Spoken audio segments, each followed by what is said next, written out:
Hello, চলো তোমাদের আজকে একটা রেসিপি শেয়ার করি। সব সময় মাছের ঝোল খেতে তো ভালো লাগে না, তো অন্যরকম কিছু হচ্ছে।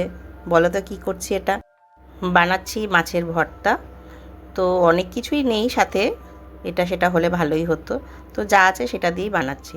তো ওদিকে পেঁয়াজ কেটে নিয়েছি, মাছ সেদ্ধ করতে বসিয়ে দিয়েছি, রসুন গ্রেট করে নিয়েছি। তো মাছ সেদ্ধ হয়ে গেছে, এবার এটাকে কাটা ছাড়িয়ে নেব।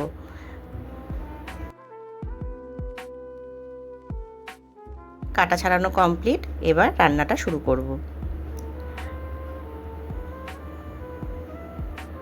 কড়াইতে তেল দিয়ে দিলাম, দিয়ে তার মধ্যে প্রথমে দিয়ে দেবো গ্রেট করা রসুনটা, তারপরে দিয়ে দেবো কেটে রাখা পেঁয়াজটা।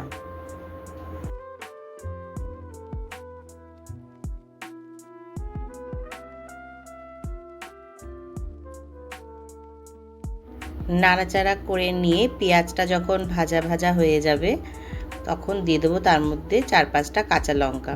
আমি নর্মালি কাঁচা লঙ্কা রান্না করি, তার মধ্যে আমি কাশ্মীরি লঙ্কার গুঁড়ো দিই কালারের জন্য।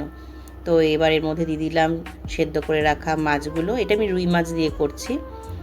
এবার নাড়াচাড়া করে দিলাম পরিমাণ মতো নুন, হলুদ গুঁড়ো, জিরে গুঁড়ো, ধনে গুঁড়ো,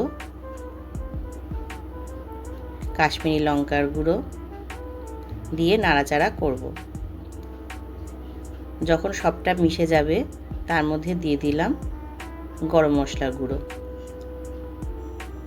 আর একটু ঘি।